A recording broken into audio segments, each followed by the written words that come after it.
दोस्तों आज की इस वीडियो में मैं बात करने जा रहा हूँ लियो एनिमेटेड मूवी के बारे में, जो कि नेटफ्लिक्स के प्लेटफॉर्म पर रिलीज़ हुई और अभी मोस्ट पॉपुलर वाच के अंदर ये एक तरह से चल रही है और ज़बरदस्त परफॉर्मेंस किया है। ये एक एनिमेटेड मूवी है जो कि नेटफ्लिक्स पर हमें देखने को मिली है। आज की इस वीडियो में हम इसी मूवी के बारे में आपको सारी कुछ इन्फॉर्मेशन देने वाले हैं। इसकी प्री प्रोडक्शन, रिलीजिंग, कास्टिंग और स्टोरी एक तरह से टारिंग आपको एक तरह से करने वाले हैं। साथ ही साथ और भी जितनी भी डिटेल हो पाएगी यानी टोटल मिलाकर सारी आपको बताने वाले हैं। तो आप हमारे इस चैनल पर नए हो तो चैनल को सब्सक्राइब कर लें और इसके बारे में अब जानना चालू करते हैं। लियो एक 2023 अमेरिकी एनिमेटेड म्यूजिकल कॉमेडी फिल्म है जो रॉबर्ट मारियानेटी, रॉबर्ट स्मिगेल और डेविड वाचटेनहेम द्वारा निर्देशित है। मैरियानेटी और वाचटेनहेम के फीचर निर्देशन डेब्यू में स्मिगेल, एडम सैंडलर और पॉल सैडो द्वारा लिखित और सैंडलर और मिरेल सोरिया द्वारा निर्मित। सैंडलर की production company Happy Madison Productions का दूसरा एनिमेटेड फीचर। इसमें Bill Burr, Cecily Strong, Jason Alexander, Sadie Sandler, Sunny Sandler, Rob Schneider, Jo Koy, Allison Strong, Jackie Sandler, Heidi के साथ उनक की मुख्य आवाज की भूमिका है। गार्डनर, रॉबर्ट स्मिगेल और निक स्वार्डसन। यह जंगल की चाहत रखने वाले और मरने के बारे में चिंतित तुतारा की कहानी बताती है।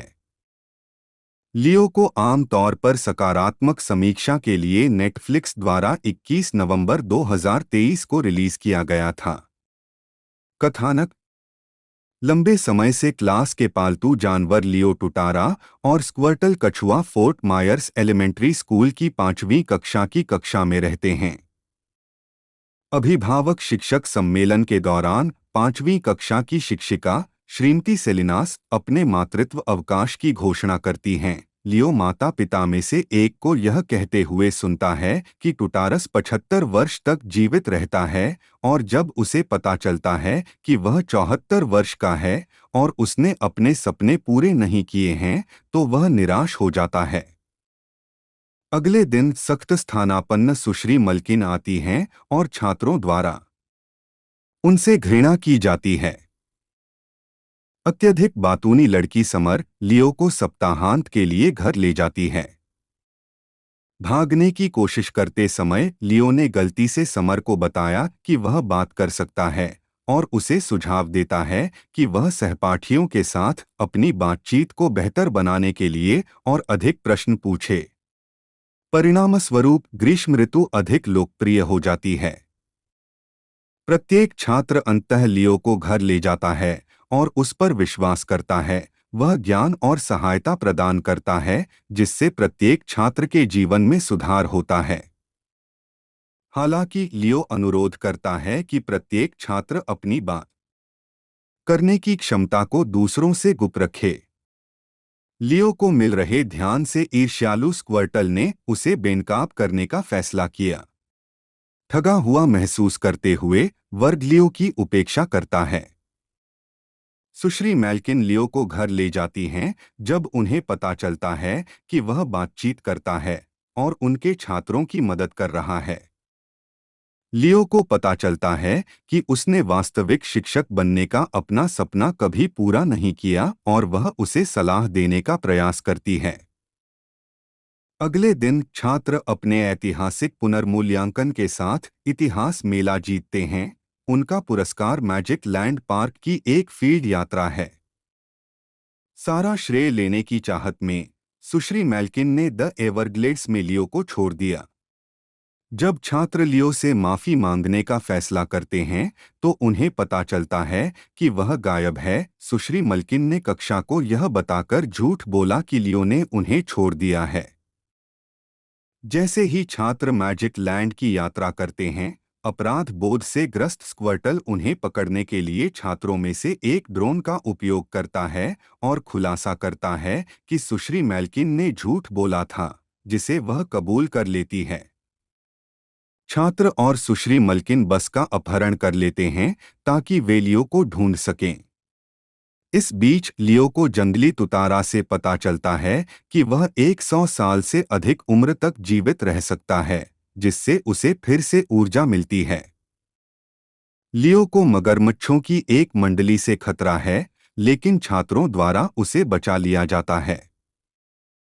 स्कूल वर्ष के अंतिम दिन लियो कक्षा को मिडिल स्कूल में प्रवेश करते समय एक दूसरे का ख्याल रखने के लिए कहता है। सुश्री मल्किन को एक शिक्षक के रूप में पूर्णकालिक नौकरी दी गई है और उन्हें तुरंत किंडरगार्टनर्स को सौंपा गया है, जिसमें लियो और स्क्वर्टल कक्षा के पसंदीदा हैं। Voice cast. लियो के रूप में एडम सैंडलर, एक 74 वर्षीय तुतारा और 5वीं कक्षा का पालतू जानवर। स्क्वर्टल, एक कछुआ और 5वीं कक्षा का पालतू जानवर के रूप में बिलबूर। सुश्री मल्किन के रूप में सेसिली स्ट्रॉन्ग, 5वीं कक्षा की सख्त स्थानापन्न शिक्षिका ए।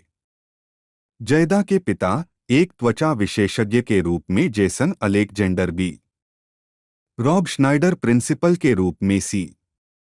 श्रीमती सेलिनास के रूप में एलिसन स्ट्रॉन्ग, 5वीं कक्षा की शिक्षिका जो मातृत्व अवकाश पर जाती हैं। जो कोई कोच कोमुरा, एक जिम शिक्षक के रूप में। एक छात्रा जयदा के रूप में सैडी सैंडलर। समर, एक छात्र के रूप में सनी सैंडलर।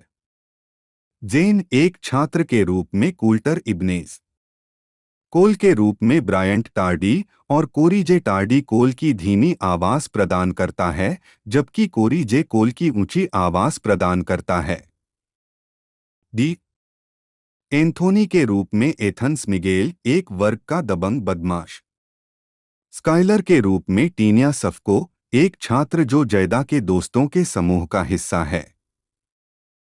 लोगन के रूप में ग्लोरिया मैनिंग, एक छात्र जो जयदा के दोस्तों के समूह का हिस्सा है। कोल 2, एक छात्र के रूप में कार्सन मिनियर।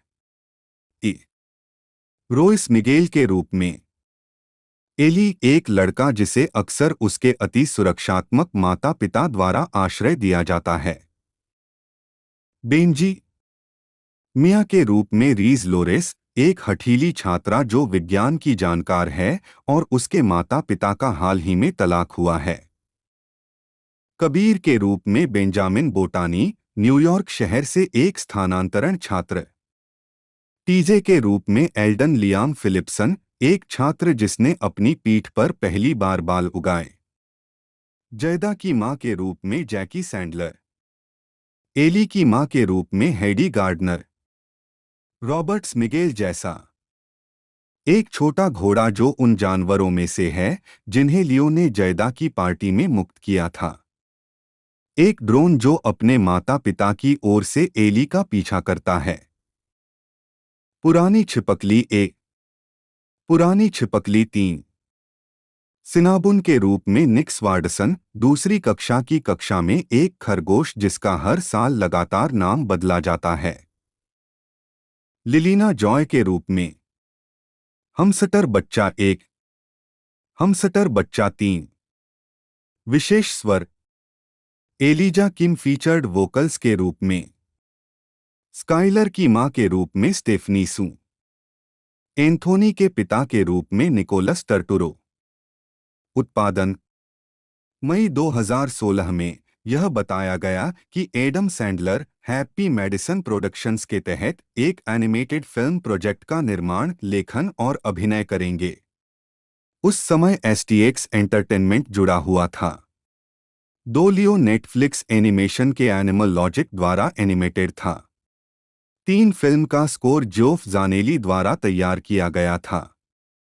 4 रिलीज नेटफ्लिक्स द्वारा 21 नवंबर 2023 को रिलीज होने से पहले 14 जून 2023 को NAC international animation film festival में लियो का पूर्वावलोकन किया गया था। 6 स्वागत। समीक्षा एग्रीगेटर वेबसाइट रॉटन टोमाटोज पर 64 आलोचकों में से 80% समीक्षाएं सकारात्मक हैं, जिनकी औसत रेटिंग 6.5/10 है। वेबसाइट की सर्वसम्मति में लिखा है, स्मार्ट एनिमेशन, आकर्षक गाने और एडम सैंडलर के नेतृत्व में कलाकारों की कुछ विजी आवाजें लियो को व्यंग्य और मधुरता के बीच एक असहज संतुलन बनाने में मदद करती हैं। 7 मेटाक्रिटिक, जो एक भारित औसत का उपयोग करता है, ने 15 आलोचकों के आधार पर फिल्म को 100 में से 65 का स्कोर दिया, जो आमतौर पर अनुकूल समीक्षाओं को दर्शाता है।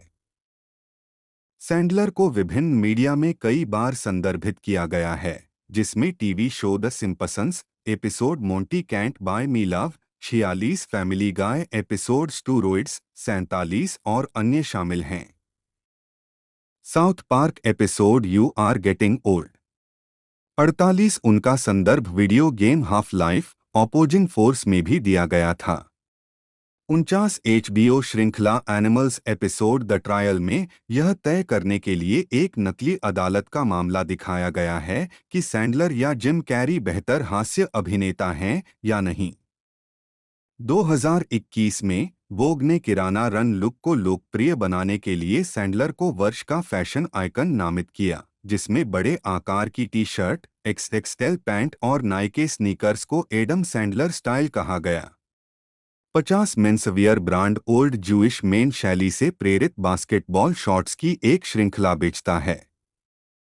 51 एस्वायर के साथ शीर्षक पर बोलते हुए सैंडलर ने टिप्पणी की, इसमें थोड़ा समय लगा। मैं वर्षों से उस कोण पर काम कर रहा था। कुछ समय के लिए मैंने कहा, कृपया मुझे और मेरे कपड़े पहनने के तरीके को स्वीकार करें, और 30 साल बाद आखिरकार वे सामने आ गए। 52 व्यक्तिगत जीवन। फरवरी 2011 में हॉलीवुड वॉक ऑफ फेम पर एक स्टार प्राप्त करने के समारोह में सैंडलर अपनी 2 बेटियों सनी और सैडी के साथ। सैंडलर की शादी 2003 से जैकलिन जैकी सैंडलर नी टिटोन से हुई है। 53 उन्होंने सैंडलर के धर्म यहूदी धर्म को अपना लिया। 54 दंपति की 2 बेटियां हैं, सैडी जन्म मई 2006, 55 और सनी जन्म नवंबर 2008। 56 सैंडलर की पत्नी और बच्चे अक्सर उनकी फिल्मों में दिखाई देते हैं। 57-58 एडम के भतीजे जेरेड को भी उनकी फिल्मों जैसे पिक्सल्स और होम टीम में दिखाया गया है।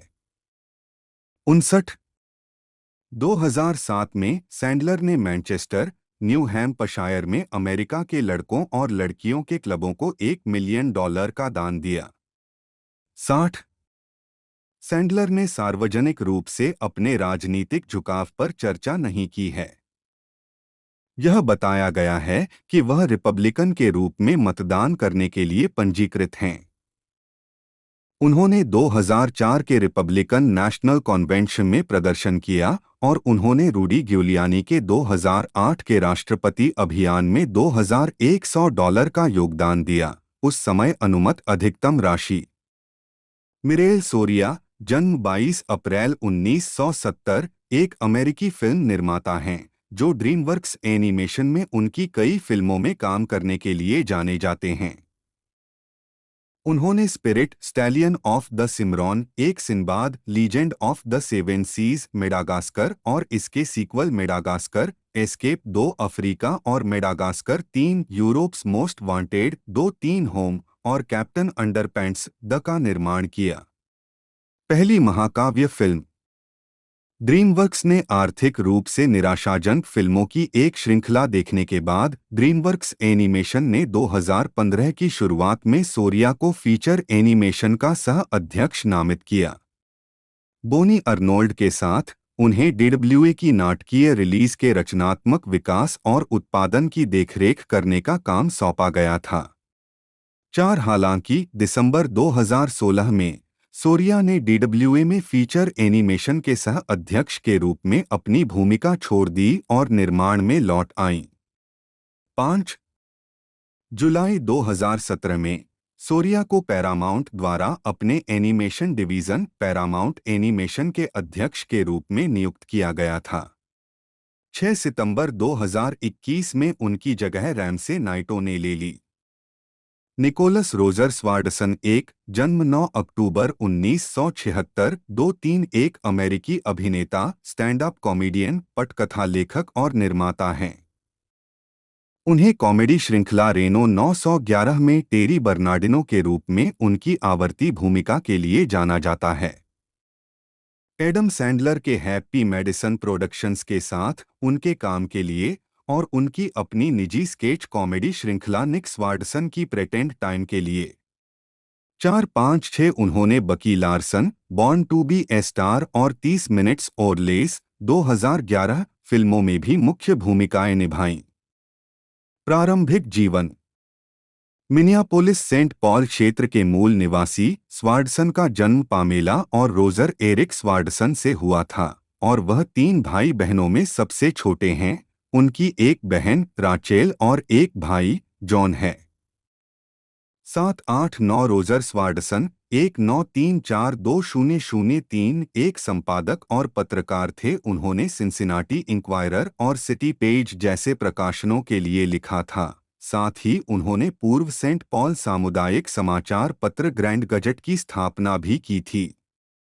7 रोजर स्वार्डसन ने सेंट पॉल में भूमि विकास में भी निवेश किया, ग्रैंड एवेन्यू को पुनर्जीवित की, या जो अब विक्टोरिया क्रॉसिंग के नाम से जाना जाता है। 7 रोजर और पामेला का 1989 में तलाक हो गया। 7 स्वार्डसन के पास स्वीडिश वंशावली है। 10-11 उन्होंने Saint Paul Central High School में पढ़ाई की। 4-9 और 16 साल की उम्र में अभिनय और कामचलाऊ कॉमेडी करना शुरू कर दिया। 12-13 एक शरारती छात्र जो शराब और नशीली दवाओं से जूझ रहा था। स्वार्डसन को 4 मौकों पर स्कूल से निष्कासित कर दिया गया था। बाहर जाकर सिगरेट पीने के लिए फायर अलार्म बजाना, लड़ना, कक्षा में भद्दा संकेत लगाना और मारिजुआना पीने के लिए 4 स्कूल में रहते हुए ही उन्हें एक पुनर्वास कार्यक्रम में नामांकित किया गया था।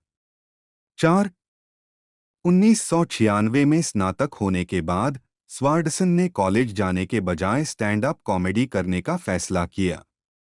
14 हालांकि स्वार्डसन स्केच कॉमेडी के प्रशंसक थे, उन्होंने स्टैंड अप कॉमेडी को फिल्म में करियर के लिए एक कदम के रूप में देखा, कॉमेडी मंडली में काम करने से भी ज्यादा। 5 दिसंबर 2015 स्वार्डसन मिनेसोटा वाइकिंग्स का एक उत्साही प्रशंसक है। वह साथ ही मिनेसोटा निवासी जोश दुहामेल के भी अच्छे दोस्त हैं। आजीविका। स्वार्डसन ने 18 साल की उम्र में मिनियापोलिस कॉमेडी क्लब 1 में कॉमेडी कंपनी में ओपन माइक नाइट्स में भाग लेते हुए स्टैंड अप प्रदर्शन करना शुरू कर दिया था। 4-15-16 स्वार्डसन ने 2007 में द पोर्टलैंड मरकरी 17 के साथ एक साक्षात्कार में कहा कि उन्होंने अपना पहला ओपन माइक एक मूर्ख के रूप में किया था, लेकिन क्लब के मालिक ने उन्हें फिर से प्रदर्शन करने के लिए प्रोत्साहित किया और वह आगे बढ़े। ट्विन सिटीज में सबसे मजेदार व्यक्ति के लिए कॉमेडी क्लब का पुरस्कार जीते। 2 अप्रैल 2017 उन्होंने न कलहेड्स में भी नियमित रूप से प्रदर्शन किया, जो एक बंद कॉमेडी क्लब था जो अमेरिका के मॉल में स्थित था। 4 स्वार्डसन बॉल्स कैबरे में भी कभी कभार कलाकार थे। 18 कॉमेडी हलकों में कुछ ध्यान आकर्षित करने के बाद स्वार्डसन को 20 साल की उम्र में यूएस कॉमेडी आर्ट्स फेस्टिवल में स्टैंड अप प्रदर्शन के लिए चुना गया था।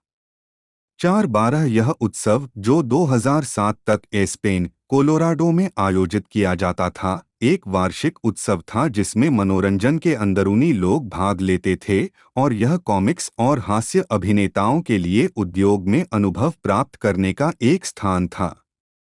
4 दिसंबर 2019 यह एक समय अमेरिका में अपनी तरह का सबसे बड़ा हास्य सम्मेलन था और कई हास्य कलाकारों और हास्य लेखकों के लिए लॉन्च पैड बन गया। 12-20-21 फेस्टिवल में स्वार्डसन के पहले प्रदर्शन के बाद रात के एमसी के रूप में अभिनय कर रहे कॉमेडियन टोनी कैमिन को यह कहते हुए उद्धृत किया गया था, एक सौदा होने की प्रतीक्षा कर रहा है। मैं अब टीवी शो देख सकता हूं, एन एस्पेन ऊंचाई वाला बच्चा। 12 स्वार्डसन ने अंततः मिनियापोलिस सेंट पॉल क्षेत्र को न्यूयॉर्क शहर के लिए छोड़ दिया, जहां वह लूना लाउंज जैसे स्थानों में दिखाई देंगे, फिर लॉस एंजल्स चले गए जहां उन्होंने कई नाइट क्लबों में सुर्खियां बटोरी। 3 अप्रैल 2013-22 अपने स्टैंड अप के अलावा स्वार्डसन को विज्ञापनों में और टीवी और फिल्म दोनों में छोटी भूमिकाओं में काम मिलना शुरू हुआ। अल फ्रेंकेन सिटकॉम लेटलाइन के एक एपिसोड में ऐसी उपस्थिति 1999 और 2000 की फिल्म ऑलमोस्ट फेमस में डेविड बॉवी के एक पागल प्रशंसक की भूमिका निभाई। 23 2001 में स्वार्डसन के स्टैंड अप एक्ट को आधे घंटे के कॉमेडी सेंट्रल प्रेजेंट्स स्पेशल में दिखाया गया था।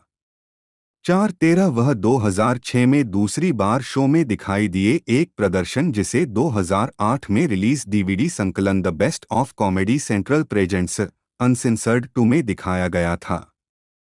2003 में स्वार्डसन ने फिल्म के स्टार जेमी कैनेडी और एडम स्मॉल के साथ मालिबू के मोस्ट वांटेड के लिए पटकथा लिखी। 3/16/22 उसी वर्ष उन्होंने कॉमेडी सेंट्रल श्रृंखला रेनो 911 में टेरी बर्नार्डिनो की भूमिका निभाई। 2003 से 2009 तक चली श्रृंखला में एक आवर्ती चरित्र फिल्म रेनो 911 मियामी में प्रदर्शित होने के अलावा स्वार्डसन ने एक तेजतर्रार जिगोलो की भूमिका निभाई जिसे अक्सर रोलर स्केट्स पहने देखा जाता था। 2 अप्रैल 2017 2-2-2-0-0-3 में एडम सैंडलर के साथ लंबे समय तक कामकाजी रिश्ते और दोस्ती की शुरुआत भी हुई। 4/15/24 स्वार्डसन के कॉमेडी सेंट्रल स्पेशल को देखने के बाद सैंडलर ने स्वार्डसन से यह पूछने के लिए संपर्क किया कि क्या वह सहयोग करने में रुचि रखते हैं। 4/13 सैंडलर के साथ स्वार्डसन का पहला प्रोजेक्ट ग्रैंडमास बॉय के लिए पटकथा का सह लेखन था। स्वार्डसन ने दोस्तों इसे बनाया है नेटफ्लिक्स एनिमेशन और हैम्प मेडलिस प्रोडक्शन द्वारा। दोस्तों इसी के साथ इसकी रिलीजिंग डेट के बारे में बात की जाए तो 21 नवंबर 2030 को इसे रिलीज़ किया गया था और लेंथ की बात की जाए तो तकरीबन 1 घंटा 2 मिनट इसकी। दोस्तों लगभग 102 मिनट इसकी लेंथ थी और ज़बरदस्त अंदाज में ये एक तरह से रिलीज़ की गई। इसकी मेन बेस लैंग्वेज की बात की जाए तो इंग्लिश है। इसे अमेरिका के अंदर बनाया गया था और साथ ही साथ इसकी जो एक तरह से डबिंग की बात की जाए तो हिंदी इंग्लिश यानी ऑल लैंग्वेज में अवेलेबल है। आप में जिस एक तरह से कंट्री से बिलोंग करते हो उस कंट्री से इसे देख सकते हैं क्योंकि एक ब्लॉकबस्टर मूवी है और नेटफ्लिक्स ने इसे मल्टीपल लैंग्वेजों में डब किया है। बाकी दोस्तों इसके बारे में थोड़ी और जानकारी मैं आपको देता हूँ, वीडियो को लाइक कर दे। रॉबर्ट स्मिगेल, जन्म 7 फरवरी 1960, एक अमेरिकी अभिनेता, हास्य अभिनेता, लेखक, निर्देशक, निर्माता और कठपुतली कलाकार हैं जो अपने Saturday Night Live TV Funhouse cartoon shorts और ट्रायम्फ द इंसल्ट के पीछे कठपुतली और आवाज के रूप में जाने जाते हैं। हास्य कुत्ता उन्होंने एडम सैंडलर अभिनीत पहली 2 होटल ट्रांसिल्वेनिया फिल्में you don't mess with the Zohan और लियो का सह लेखन भी किया। प्रारंभिक जीवन। स्मिगेल का जन्म न्यूयॉर्क शहर में लूसिया और इरविन स्मिगेल, एक सौंदर्य दंत चिकित्सक, प्रवर्तक और परोपकारी व्यक्ति के घर हुआ था। वह यहूदी हैं और अक्सर यहूदी ग्रीष्मकालीन शिविर में जाते थे। 2-3 उन्होंने प्री डेंटल की पढ़ाई के लिए कॉर्नेल यूनिवर्सिटी में दाखिला लिया। 4 और 1983 में न्यूयॉर्क यूनिवर्सिटी के college of arts and science से राजनीति विज्ञान में डिग्री के साथ स्नातक की उपाधि प्राप्त की। 5-6 स्मिगेल ने शिकागो में द प्लेयर्स वर्कशॉप में अपनी हास्य प्रतिभा विकसित करना शुरू किया, जहां उन्होंने जोसेफिन फोर्सबर्ग के साथ कामचलाऊ व्यवस्था का अध्ययन किया। बॉब ओडेनकिर्क वहां एक साथी छात्र थे। स्मिगेल 1980 के दशक की शुरुआत में शिकागो कॉमेडी मंडली ऑल यू कैन ईट के सदस्य भी थे। कैरियर। जब लोरने माइकल्स 1985-1986 सीजन के लिए कार्यकारी निर्माता के रूप में लौटे तो स्मिगेल ने पहली बार सैटरडे नाइट लाइव के लेखन स्टाफ में शामिल होकर खुद को एक लेखक के रूप में स्थापित किया। स्मिगेल को तब काम पर रखा गया था जब एसएनएल के निर्माता अल फ्रेंकेन और टॉम डेविस ने स्मिगेल को शिकागो स्केच शो में देखा था। साथ स्मिगेल उन कुछ लेखकों में से थे जो 1985-1986 के निराशाजनक सीजन के समापन पर लेखकों और कलाकारों के शुद्धिकरण से बच गए। यह तब है जब स्मिगेल ने और अधिक यादगार रेखाचित्र लिखना शुरू किया। जिस्म वह रेखाचित्र भी शामिल है जिसमें मेजबान विलियम शेटनर ने स्टार ट्रेक सम्मेलन में उपस्थित लोगों से जीवन पाने का आग्रह किया था। स्मिगेल शायद ही कभी स्क्रीन पर दिखाई दिए, हालांकि उन्हें 1990 के दशक की शुरुआत में एक विशेष खिलाड़ी के रूप में श्रेय दिया गया था और उन्होंने बिल स्वेर्स्की के सुपरफैन स्केच में एक आवर्ती चरित्र निभाया था। 1987-88 सीजन के बाद सैटरडे नाइट लाइव के लेखकों की हड़ताल के दौरान स्मिगेल ने साथी एसएनएल लेखकों बॉब ओडेनकिर्क और कॉनन ओब्रायन के साथ शिकागो में हैप्पी हैप्पी गुड शो नामक एक कामचलाऊ कॉमेडी रिव्यूज के लिए लिखा। 8 स्मिगेल ने एनबीसी के लिए कॉनन ओब्रायन के साथ लुकवेल का सह लेखन किया। पायलट कभी भी श्रृंखला में नहीं गया, लेकिन यह एक पंथ हिट बन गया है और इसे दी अदर नेटवर्क में लाइव दिखाया गया है, जो अन कैबरे द्वारा निर्मित अप्रसारित टीवी पायलटों का एक उत्सव है जिसमें स्मिगेल द्वारा लाइव और टेप किए गए परिचय शामिल हैं। स्मिगेल बाद में late night with Conan O'Brien के पहले प्रमुख लेखक बने, जहां उन्होंने कई सफल कॉमेडी बिट्स बनाई, जिनमें से एक में स्मिगेल ने केवल सार्वजनिक हस्तियों के होठों का प्रदर्शन किया जो वास्तविक लोगों की तस्वीरों पर लगाए गए थे। इस तकनीक को लागत बचत उपाय के रूप में क्लच कार्गो कार्टून श्रृंखला में अग्रणी बनाया गया था और इसे सिंक्रो वॉक्स के नाम से जाना जाता था। 1996 में स्मिगेल ने एबीसी पर एक प्राइमटाइम स्केच कॉमेडी कार्यक्रम अल्पकालिक डाना कार्वे शो में लिखा और प्रदर्शन किया। समय से पहले समाप्त होने के बावजूद शो ने स्मिगेल को अपना पहला कार्टून द एम्बिग्युली डुओ शुरू करने का अवसर प्रदान किया। 9 शो के रद्द होने पर स्मिगेल ने अगली गर्मियों में और अधिक कार्टून विचार विकसित करना जारी रखा और उन्हें टीवी फनहाउस बैनर के तहत सैटरडे नाइट लाइव पर प्रसारित करना शुरू कर दिया। स्मिगेल ने बाद में दावा किया, मेरा पूरा career the Dana Carvey Show पर कार्टून बन आने के आवेग से निकला।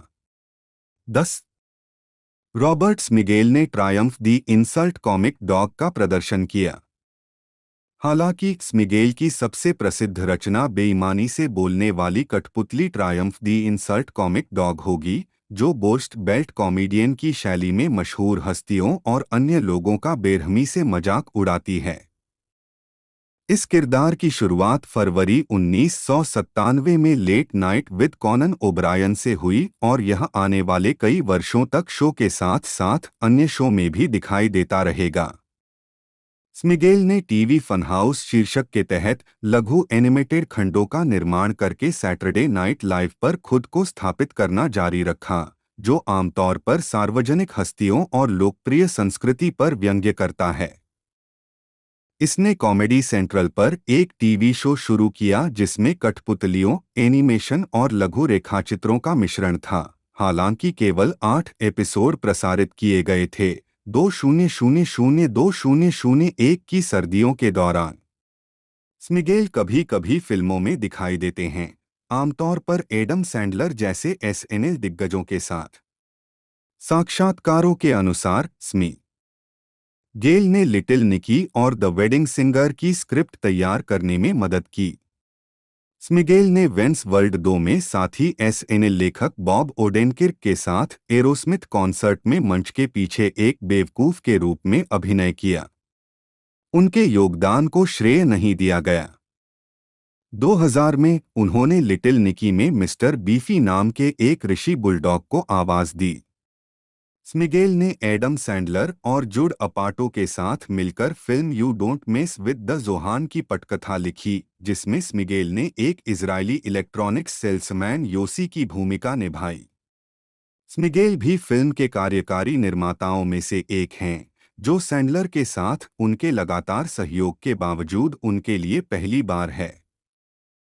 2006 में यह बताया गया कि स्मिगेल और एडम सैंडलर फॉक्स के लिए एनिमल्स नामक एक एनिमेटेड सिटकॉम पर काम कर रहे थे।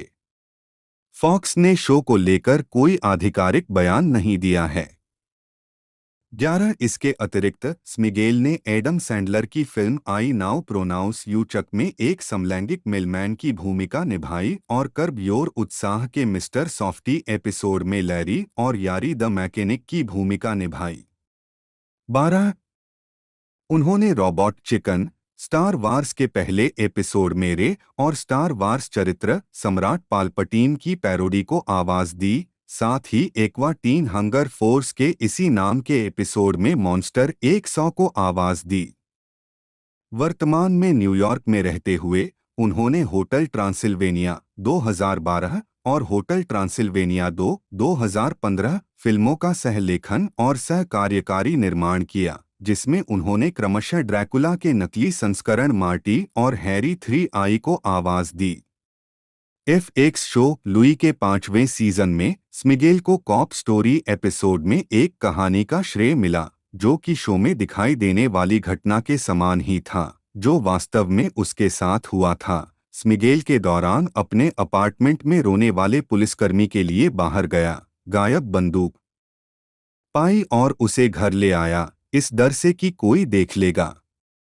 हालांकि माइकल रैपापोर्ट का चरित्र उस आदमी पर आधारित नहीं था जिसे स्मिगेल जानता था, क्योंकि स्मिगेल ने लुइस सीके को बंदूक के बारे में ही बताया था। 13 स्मिगेल ने 2015 में जैक मैकब्रेयर के साथ the Jack and Triumph show में Triumph the insult comic dog के रूप में निर्माण, लेखन, कार्यकारी निर्माण और अभिनय किया। जनवरी 2016 में यह घोषणा की गई थी कि स्मिगेल हुलू पर ट्रायम्फ के इलेक्शन स्पेशल 2016 में ट्रायम्फ के रूप में अभिनय करेंगे। फरवरी के बाद 14 सितंबर 2020 में 2019 में परियोजना को विकसित करने के लिए लाए जाने के बाद फॉक्स ने घोषणा की कि स्मिगेल कार्यकारी रूप से लेट्स बी रियल का निर्माण करेगा, जो फ्रांसीसी व्यंग्य श्रृंखला लेस गिग्नोल्स का एकमुश्त रूपांतरण है। 16 जून 2022 को स्मिगेल को the late show with Stephen Colbert से जुड़े 8 अन्य व्यक्तियों के साथ वाशिंगटन डीसी में लॉन्गवर्थ हाउस ऑफिस बिल्डिंग में गैरकानूनी प्रवेश के लिए गिरफ्तार किया गया था। 16 CBS ने एक बयान जारी कर कहा कि कैपिटल में उनके साक्षात्कार वाले सदस्यों के कांग्रेसी सहयोगियों के माध्यम से अधिकृत और पूर्व व्यवस्थित थे, और दिन के अपने अंतिम साक्षात्कार में सदस्यों के कार्यालय छोड़ने के बाद प्रोडक्शन टीम जब उन्हें कैपिटल पुलिस ने हिरासत में लिया तो वे हॉल में फिल्म स्टैंड अप और अन्य अंतिम कॉमेडी तत्वों के लिए रुके रहे। फॉक्स न्यूज के पंडित टकर कार्लसन ने स्मिगेल पर विद्रोह का आरोप लगाया और कहा कि यह 2021 यूनाइटेड स्टेट्स कैपिटल हमले के स्पष्ट संदर्भ में बिल्कुल वैसा ही था जैसा था। 17 स्टीफन कोलबर्ट ने अपने एक आलाप में इस घटना को संबोधित करते हुए कहा कि स्मिगेल ने फर्स्ट डिग्री कठपुतली की थी और चुनावी मतपत्रों की गिनती को रोकने के लिए हमारे कैपिटल पर धावा बोलने वाले दंगाइयों और सिगार चबाने वाले खिलौने वाले कुत्ते के बीच कोई समानता बनाना गलत है। मरने वाले सभी लोगों की स्मृति का शर्मनाक और वीभत्स अपमान। यूनाइटेड स्टेट्स कैपिटल पुलिस ने एक बयान जारी कर कहा कि यह एक सक्रिय आपराधिक जांच है और अमेरिकी अटॉर्नी के परामर्श के बाद अतिरिक्त आपराधिक आरोप लगाए जा सकते हैं। 18 व्यक्तिगत जीवन। स्मिगेल की पत्नी मिशेल और 3 बच्चे हैं। मिशेल और रॉबर्ट नेक्स्ट फॉर ऑटिज्म के बोर्ड में काम करते हैं, जिसे पहले न्यूयॉर्क कोलैबोरेट्स फॉर ऑटिज्म कहा जाता था, एक गैर लाभकारी संगठन जिसकी स्थापना 2003 में ऑटिस्टिक व्यक्तियों और उनके परिवारों की ज़रूरतों को पूरा करने के लिए की गई थी, क्योंकि उनके सबसे बड़े बच्चे को ऑटिज्म है। 19 मिगेल ने ऑटिज्म शिक्षा के लाभ के लिए एक द्विवार्षिक celebrity fundraiser night of too many stars की स्थापना की। 20 उन्होंने 2012 में night of too many stars के प्रसारण के लिए लेखन एमी जीता। 21 SNL पर आवर्ती वर्ण। कार्ल वोलार्स्की, बिल स्विर्स्की के सुपरफैंस से। हैंक फील्डिंग वीकेंड अपडेट पर द मोरोन्स पर्सपेक्टिव के साथ। हब के गायरोस कर्मचारियों में से एक उर्फ यू लाइक द जूस। दोस्तों, एवी सबरा प्राइस इज राइट उद्घोषक Bighead the Ambiguously Gay Duo cartoon में celebrity impression Alan Dershowitz SNL पर, वुडी एलन एसएनएल पर, Al Sharpton SNL TV Funhouse cartoon पर, Al Franken SNL TV Funhouse cartoon पर, William Ginsberg SNL TV Funhouse cartoon पर, Don McLean SNL TV Funhouse cartoon पर, Lorne Michaels SNL TV Funhouse cartoon पर, Pat Robertson SNL TV Funhouse cartoon पर, Michael gross SNL TV Funhouse cartoon पर, Thomas Mesereau SNL TV Funhouse cartoon पर, Sinbad SNL TV Funhouse cartoon पर, Bob Dole Dana Carvey Show पर, Gene Shalit Dana Carvey Show पर, Joel Siegel Dana Carvey Show पर, Bob Ross Dana Carvey Show पर, Rip Torn Dana Carvey Show पर, Bill Walton Dana Carvey Show पर, Richard Nixon the Dana Carvey Show पर, Sam Donaldson the Dana Carvey Show पर, Jordan के हुसैन दाना Carvey Show पर, Quentin टार्नटिनो दाना Carvey Show पर, रिंगो स्टार दाना कार्वे शो पर, कॉनन ओबरायन के साथ लेट नाइट पर आवर्ती पात्र, अपमान हास्य कुत्ते की विजय, क्लच कार्गो सेलिब्रिटी साक्षात्कार Bill Clinton George W Bush Arnold Schwarzenegger Don King Bob Dole आदि। कॉनन के लिए उपनाम लोगों में से एक उर्फ कॉनन द बारबेरियन लोग, अमेरी कबीले के लोगों में से एक डॉग डेल लुई सीके और डिनोस टैमाटोपोलोस के साथ the late night emergency guest पुतले की आवाज, गिब्रिश फोन पर रोनाल्ड रीगन बोल रहे हैं। इरा कॉनन की प्रचारक, फिल्मोग्राफी, फिल्म, वर्ष शीर्षक भूमिका टिप्पणियां 1993 वेन की दुनिया 2 कॉन्सर्ट बेवकूफ, 1995 बिली मेडिसन श्री ओब्लास्की, 1996 खुश गिलमोर आईआरएस एजेंट, 1998 कल रात चश्मे वाला मेल रूम लड़का, शादी के गायक आंद्रे, 2000 छोटी निकी मिस्टर बीफी केवल आवाज, 2002 Punch Drunk Love Walter the Dentist, 2007 मैं अब आपका उच्चारण करता हूं चक और लैरी पत्रवाहक, 2008 आप जोहान के साथ खिलवाड़ न करें योसी लेखक और निर्माता भी, 2011 जैक और जिल केवल कार्यकारी निर्माता, 2012 सराय ट्रांसिल्वेनिया नकली ड्रैकुला मार्टी केवल आवाज के लिए, लेखक और कार्यकारी निर्माता भी। यह 40 हैं Barry. 2015 pixels White House reporter 2, hotel Transylvania 2 Marty Harry 3 I navigator केवल आवाज के लिए, लेखक और कार्यकारी निर्माता भी। 2016 डू ओवर चिकित्सक, 2017 असफल होने के लिए बहुत मजेदार वह स्वयं दस्तावेजी, 2018 का सप्ताह ईआर डॉक्टर केवल लेखक एवं निर्देशक, 2019 विवाह कथा मध्यस्थ, 2020 स्टेटन द्वीप के राजा पुरुष फार्मेसी मालिक, 2022 एक्वा टीन फॉरएवर प्लांटास फ्रैप्टाकुलन रॉबर्ट केवल आवाज, 2023 लियो लघु घोड़ा ड्रोन पुरानी छिपकली 1 पुरानी छिपकली 3 केवल आवाज के लिए, लेखक और निर्देशक भी 22। टेलीविजन, वर्ष शीर्षक भूमिका टिप्पणियां 1985 से 2013 शनिवार की रात live Big Head the Ambiguously Gay Duo segment Lorne Michaels the Anatominals show segment Elephant Man Bones the Michael Jackson show segment विभिन्न लेखक निर्माता 1988 सुपरमैन 50वीं वर्षगांठ विशेष ब्रेनवे 1991 अच्छा दिखें टेलीविजन पायलट सह लेखक 1993-2009 कॉनन ओब्रायन के साथ देर रात अपमान हास्य कुत्ते की विजय आवाज लेखक और निर्माता भी। 1995 होवी मंडेल की सनी स्काईज फिलिप एक एपिसोड। 1996 दाना कार्वे शो विभिन्न लेखक। 1999 Lateline Pierce Dummy episode Pierce on Conan. 2000 Shortcut Clive Barnes episode भोजन।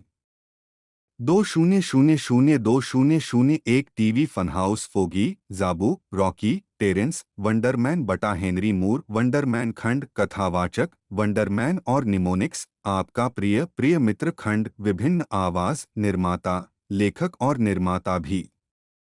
2002 यह एक बहुत ही आनंददायक मपेट क्रिसमस मूवी है अपमान हास्य कुत्ते की विजय आवाज टेलीविजन फिल्म।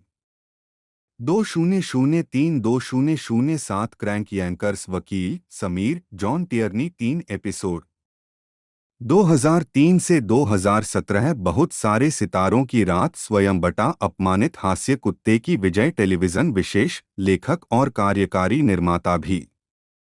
2004 अंतरिक्ष भूत तट से तट तक अपमान हास्य कुत्ते की विजय आवाज एपिसोड सपने।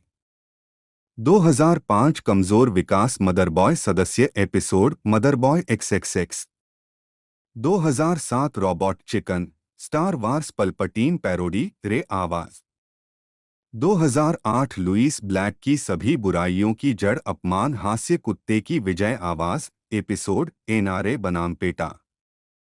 2009 से 2010 कॉनन ओब्रायन के साथ द टू नाइट शो अपमान हास्य कुत्ते की विजय आवाज 3 एपिसोड।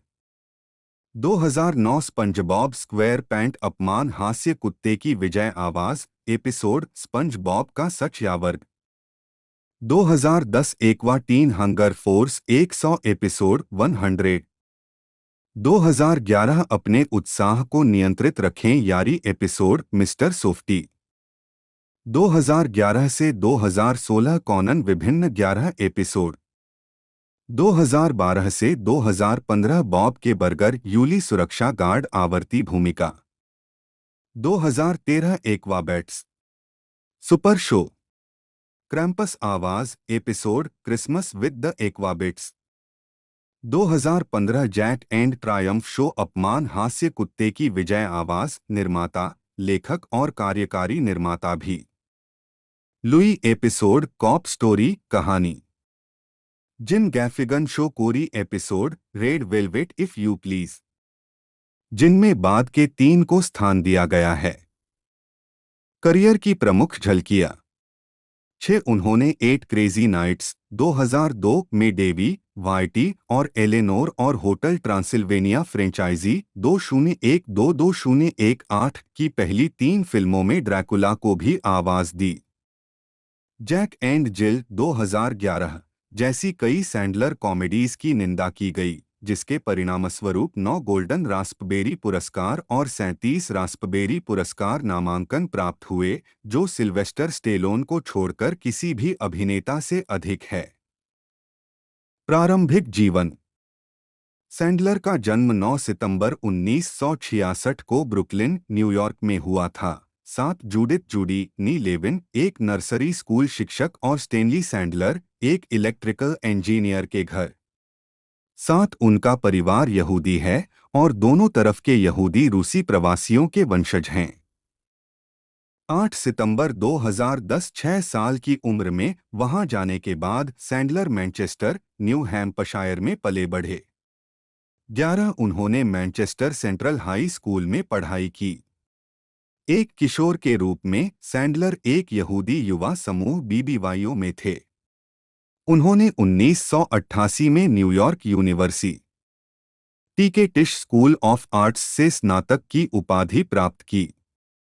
12 आजीविका यह भी देखें एडम सैंडलर द्वारा प्राप्त पुरस्कारों और नामांकनों की सूची। 1987-1995 प्रारंभिक टेलीविजन और फिल्म भूमिकाएं। 1987 में सैंडलर ने द कॉस्बी शो में थियो हक्सटेबल के दोस्त स्मिटी और MTV game show remote control में स्टड बॉय या ट्रिविया डेलिनक्वेंट की भूमिका निभाई। 1989 में गोइंग ओवरबोर्ड में अपनी फिल्म की शुरुआत के बाद सैंडलर ने कॉमेडी क्लबों में प्रदर्शन किया। जब वह 17 साल के थे तब उन्होंने पहली बार अपने भाई के आग्रह पर मंच संभाला था।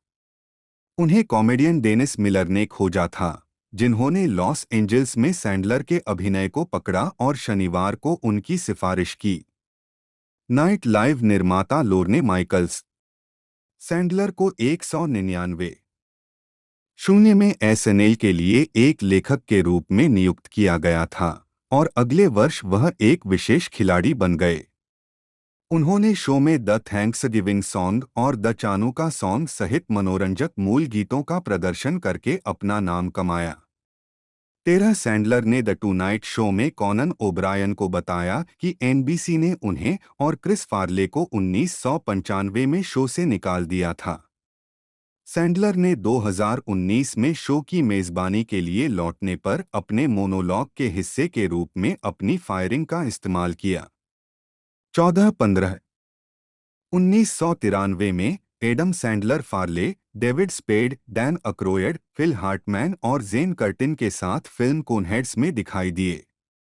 1994 में उन्होंने ब्रेंडन फ्रेजर और स्टीव बुस्सेमी के साथ एयरहेड्स में सह अभिनय किया। 1995-2007 बॉक्स ऑफिस पर सफलता और हैप्पी मेडिसन की स्थापना। 2002 कांस फिल्म समारोह में सैंडलर ने बिली मेडिसन 1995 में एक वयस्क व्यक्ति की भूमिका निभाई जो अपने पिता का सम्मान वापस पाने और अपने पिता के करोड़ों डॉलर के होटल साम्राज्य का उत्तराधिकार पाने का अधिकार पाने के लिए ग्रेड 1-12 दोहराता है। नकारात्मक समीक्षाओं के बावजूद फिल्म बॉक्स ऑफिस पर सफल रही। इस फिल्म के बाद उन्होंने बुलेट प्रूफ 1996 और आर्थिक रूप से सफल कॉमेडी फिल्में हैप्पी गिलमोर 1996 और द वेडिंग सिंगर 1998 प्रदर्शित कीं। शुरुआत में उन्हें बैचलर पार्टी थीम वाली कॉमेडी बटा थ्रिलर वेरी बैड थिंग्स 1998 में कास्ट किया गया था, लेकिन उनकी पहली हिट फिल्मों में से एक द वाटर बॉय 1998 में शामिल होने के कारण उन्हें पीछे हटना पड़ा। सैंडलर ने 1999 में अपनी फिल्म निर्माण कंपनी हैप्पी मेडिसन प्रोडक्शंस 16 बनाई, सबसे पहले अपने साथी एसएनएल पूर्व छात्र रॉब श्नाइडर की फिल्म ड्यूस बिगालो मेल जिगोलो का निर्माण किया। कंपनी ने आज तक सैंडलर की बाद की अधिकांश फिल्मों का निर्माण किया है और कल्वर सिटी, कैलिफोर्निया में सोनी बटा कोलंबिया पिक्चर्स के लॉट में है। इसकी अधिकांश फिल्मों को आलोचकों से नकारात्मक समीक्षा मिली है, जिनमें से 3 को अब तक की सबसे खराब फिल्मों में से एक माना जाता है। 17 फिर भी अधिकांश ने बॉक्स ऑफिस पर अच्छा प्रदर्शन किया है। हालांकि उनकी पहले की व्यावसायिक रूप से सफल फिल्मों को अनुकूल आलोचनात्मक ध्यान नहीं मिला, लेकिन सैंडलर को 2002 में पंच ड्रंक लव के साथ अधिक सकारात्मक समीक्षाएं मिलनी शुरू हुई। पंच ड्रंक लव के लेखक और निर्देशक पॉल थॉमस एंडरसन जुनून स्तर के थे। मुझे सैंडलर की पिछली फिल्मों से प्यार है और मैंने उन्हें ध्यान में रखकर यह फिल्म लिखी है। 18 एंडरसन की पिछली फिल्म मैग्नोलिया 2000 देखने के बाद सैंडलर उनके साथ काम करने से डर गए थे, लेकिन एंडरसन से स्क्रिप्ट मिलने के बाद ये डर दूर हो गया। 19 रोज एबर्ट की पंच ड्रंक लव की समीक्षा ने निष्कर्ष निकाला कि सैंडलर पहले की फिल्मों में खराब लिखी गई स्क्रिप्ट और बिना किसी विकास वाले पात्रों के साथ बर्बाद हो गए थे। एबर्ट ने कहा कि सैंडलर के चरित्र ने अभी भी उनकी पिछली फिल्मों के बच्चे जैसे प्यार के भूखे व्यक्तित्व को बरकरार रखा है, लेकिन इसे सभी एडम सैंडलर फिल्मों की कुंजी के रूप में एक नई रोशनी में दिखाया गया है। 20 सैंडलर को उनके प्रदर्शन के लिए सर्वश्रेष्ठ अभिनेता मोशन पिक्चर, म्यूजिकल या कॉमेडी के लिए गोल्डन ग्लोब पुरस्कार के लिए नामांकित किया गया था। 19 इस फिल्म ने सैंडलर द्वारा स्लैपस्टिक कॉमेडी की शैली से बाहर निकलकर अधिक गंभीर भूमिकाएं करने की शुरुआत की, जैसे कि माइक बाइंडर की रेन ओवर मी, 2007 एक ऐसे व्यक्ति के बारे में नाटक जो सितंबर में अपने पूरे परिवार को खो देता है। 11 हमले और फिर अपने पुराने कॉलेज रूममेट डॉन चीडल के साथ दोस्ती फिर से शुरू करने के लिए संघर्ष करना। 2005 में क्लिक के लिए एक संवाददाता सम्मेलन में सैंडलर 2007-2016 बाद में सफलता और अंतिम नाटकीय फिल्में। सैंडलर ने film I now pronounce you Chuck and Larry 2007 में अपने दोस्त केविन जेम्स के साथ अभिनय किया और you don't mess with the Zohan 2008 शीर्षक से काम किया। उत्तरार्ध सैंडलर, जुड अपाटो और रॉबर्ट स्मिगेल द्वारा लिखा गया था और डेनिस डुगन द्वारा निर्देशित किया गया था। उसी वर्ष सैंडलर ने केरी रसेल और अंग्रेजी हास्य अभिनेता रसेल ब्रांड के साथ एडम शैंकमैन की बच्चों की फंतासी फिल्म बेडटाइम स्टोरीज 2008 में एक तनावग्रस्त होटल रखरखाव कर्मचारी के रूप में अभिनय किया, जिसकी सोने के समय की कहानियां वह अपनी भतीजी और भतीजे को पढ़ता है जो सच होने लगती हैं। यह सैंडलर की पहली पारिवारिक फिल्म और डिज्नी बैनर के तहत पहली फिल्म थी। 21 2009 में सैंडलर ने अपाटो की तीसरी निर्देशित फिल्म फनी पीपल में अभिनय किया, जो एक लाइलाज बीमारी से पीड़ित एक प्रसिद्ध हास्य अभिनेता सैंडलर के बारे में एक कॉमेडी ड्रामा थी। फिल्म 31 जुलाई 2009 को रिलीज हुई थी। 22 इसकी रिलीज के बाद जून 2010 की घोषणा में फनी पीपल और पंच ड्रंक लव का हवाला दिया गया था कि सैंडलर उन 135 लोगों 20 अभिनेताओं सहित में से एक थे जिन्हें अकादमी ऑफ मोशन में शामिल होने के लिए आमंत्रित किया गया था। चित्रकला और विज्ञान 23 2009 में बर्लिन में सैंडलर 2010 में Sandler Kevin James, Chris Rock, Rob Schneider, David Spade, Salma Hayek, Maria Bello और माया रूडोल्फ के साथ ग्रोन अप्स में दिखाई दिए। सैंडलर और डिकी रॉबर्ट्स के लेखक फ्रेड वुल्फ ने पटकथा लिखी और डेनिस डुगन ने निर्देशन किया। 24 ग्रोन अप्स और ग्रोन अप्स 2 सहित सैंडलर की बाद की कॉमेडी फिल्मों को बड़े पैमाने पर नकारात्मक समीक्षा मिली। 25 बाद की समीक्षा करते हुए लॉस एंजल्स टाइम्स के आलोचक मार्क ऑलसेन ने टिप्पणी की कि सैंडलर जुड अपाटो के विरोधी बन गए थे, इसके बजाय वह सफेद टाइलर पे था बेहतर जानने के लिए पर्याप्त स्मार्ट, किसी भी तरह से इसे करने के लिए पर्याप्त समझदार, परवाह न करने के लिए पर्याप्त आलसी। 26 अगले वर्ष सैंडलर ने जेनिफर एनिस्टन के साथ romantic comedy film just go with it में अभिनय किया। 27 उन्होंने 8 जुलाई 2011 को रिलीज हुई केविन जेम्स की ज़ूकीपर में एक कैपुचिन बंदर की आवाज़ भी दी। 2012 में उन्होंने दैट्स माई बॉय में एक ऐसे व्यक्ति की भूमिका निभाई जिसने अपने शिक्षक ईवा अमुर्री के साथ एक बेटे एंडी सैमबर्ग को जन्म दिया। हाई स्कूल 2013 में उन्होंने डिज्नी चैनल ओरिजिनल सीरीज जेसी में पंच डंप्ड लव एपिसोड में अतिथि भूमिका निभाई। उन्होंने और जेसी स्टार कैमरून बॉयस ने ग्रोन अप्स और ग्रोन अप्स 2 में एक साथ काम किया था। सैंडलर की 2020 की फिल्म हबी हैलोवीन बॉयस की स्मृति को समर्पित थी। सैंडलर अगली बार वार्नर ब्रदर्स की रोमांटिक कॉमेडी ब्लेंडेड में ड्रू बैरीमोर के साथ फिर से जुड़े, जिसे दक्षिण अफ्रीका में फिल्माया गया और 23 मई 2014 को रिलीज किया गया। अक्टूबर 2014 में नेटफ्लिक्स ने सैंडलर और हैप्पी मेडिसन प्रोडक्शंस के साथ 4 फिल्म सौदे की घोषणा की। 28 उसी वर्ष सैंडलर ने जेसन रीटमैन द्वारा निर्देशित drama film main, women and children में सह अभिनय किया। 29-30 मार्वल के गार्डियंस ऑफ द गैलेक्सी में रॉकेट रैकून की आवाज़ के लिए उन पर विचार किया गया था, लेकिन उनकी जगह ब्रैडली कूपर को लिया गया। 31 2015 में सैंडलर ने नेटफ्लिक्स के साथ एक वितरण सौदे में बदलाव से पहले फ्रांसीसी निर्देशक पैट्रिक जीन की 2010 की इसी नाम की लघु फिल्म पर आधारित अपनी आखिरी नाटकीय फिल्म पिक्सल्स जारी की। 2016 वर्तमान नेटफ्लिक्स में संक्रमण। नेटफ्लिक्स के लिए सैंडलर की पहली मूल फिल्म पश्चिमी कॉमेडी फिल्म द रिडिकुलस 6 थी। आलोचकों द्वारा सार्वभौमिक रूप से निंदा किए जाने के बावजूद 32 जनवरी 2016 को नेटफ्लिक्स द्वारा यह घोषणा की गई कि फिल्म को नेटफ्लिक्स के इतिहास में किसी भी अन्य फिल्म की तुलना में 30 दिनों में अधिक बार देखा गया है। 33 सैंडलर ने 2016 में द डू ओवर नामक एक अन्य नेटफ्लिक्स फिल्म में भी अभिनय किया। सैंडलर ने 2017 नेटफ्लिक्स फिल्म सैंडी वेक्सलर में अभिनय किया, जिसमें उन्होंने एक प्रतिभा प्रबंधक की भूमिका निभाई जिसे अपने एक ग्राहक से प्यार हो जाता है। वह 2017 में नोआ बाउम्बाच के पारिवारिक नाटक द मेरोविट्स स्टोरीज के साथ नाटकीय क्षेत्र में लौट आए। फिल्म में सैंडलर ने डैनी मेरोविट्स का किरदार निभाया है, जो बेरोजगार है और अपनी पत्नी से अलग हो गया है। वह अपने भाई बेन स्टिलर, अपनी बहन एलिजाबेथ मार्वल और अपने पिता डस्टिन हॉफमैन के साथ खराब रिश्तों का अनुभव कर रहा है।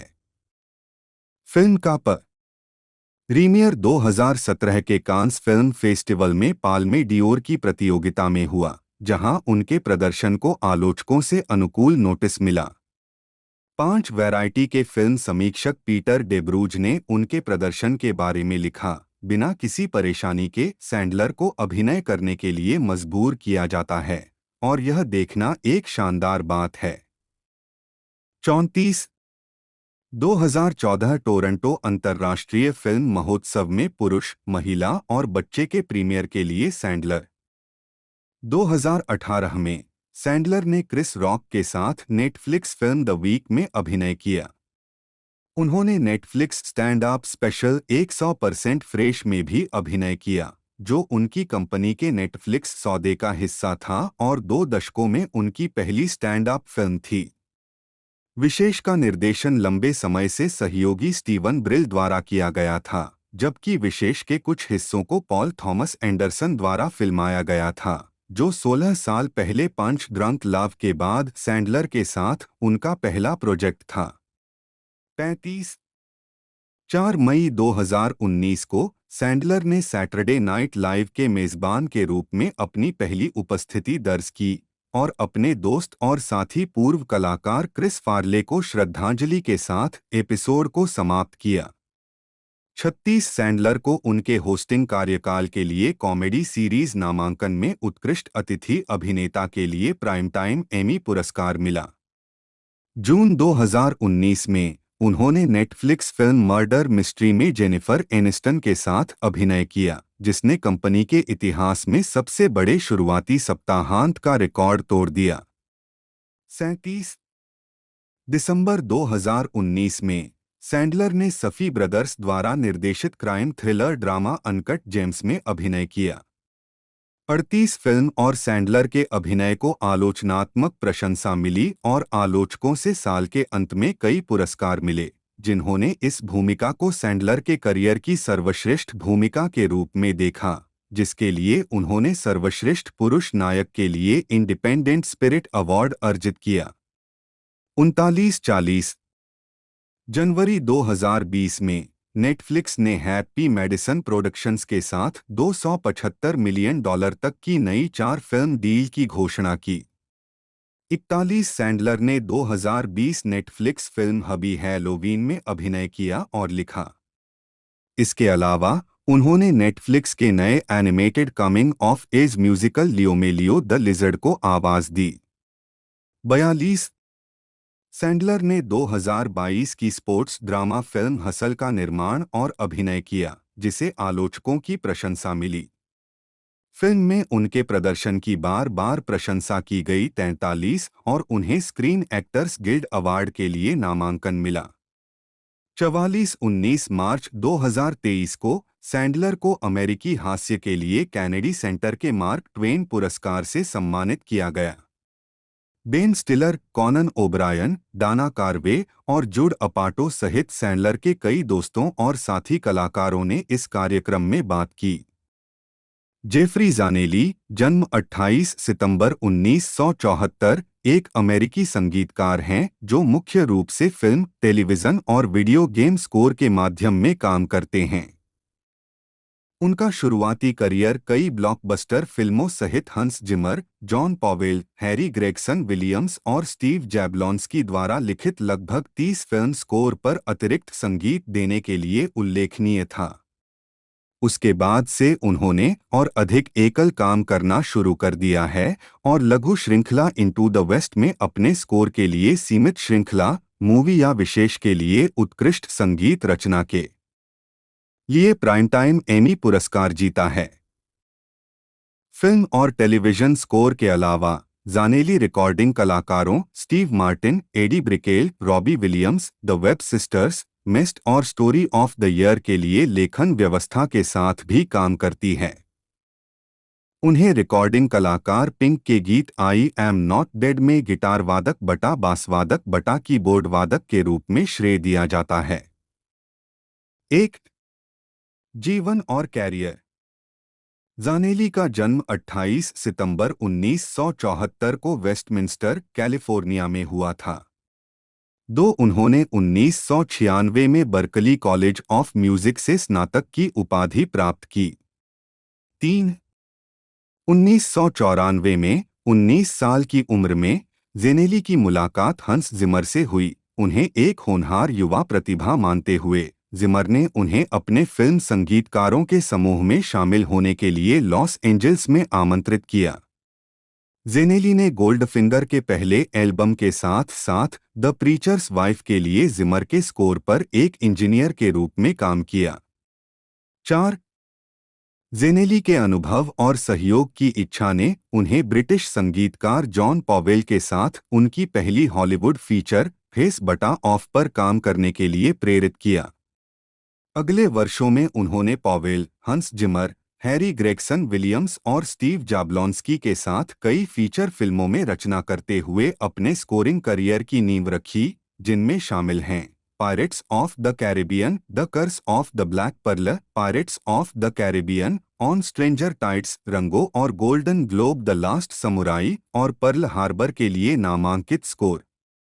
2 उनके शुरुआती एकल कार्यों में से एक स्टीवन स्पीलबर्ग की लघु श्रृंखला इनटू द वेस्ट ने उन्हें एमी पुरस्कार दिलाया। 5 लगभग एक वर्ष में जेनेली ने डिस्टर्बिया, हिटमैन, आउटलैंडर, डेल्गो, घोस्ट टाउन और गेमर फिल्में बनाईं। तो दोस्तों आज की इस वीडियो में हमने जाना इस मूवी के बारे में, जो कि एक एनिमेटेड मूवी थी और नेटफ्लिक्स एनिमेशन द्वारा इसे बनाया गया था। बाकी दोस्तों ये किड्स के लिए ज़बरदस्त है और एक तरह से जो एक तरह से यंग है वो भी इसे देख सकते हैं, क्योंकि एक फ़नी टाइप की ये मूवी है और ज़बरदस्त अंदाज में हमें देखने को मिली। बाकी आप इसे नेटफ्लिक्स पर देख सकते हैं। आज की इस वीडियो में मैंने इस मूवी के बारे में बात करी। आपको वीडियो अच्छी लगी हो तो वीडियो को लाइक कर दे, चैनल पर नए हो तो चैनल को सब्सक्राइब कर दे। दोस्तों आज की इस वीडियो में इतना ही, मिलते हैं अगले वीडियो में।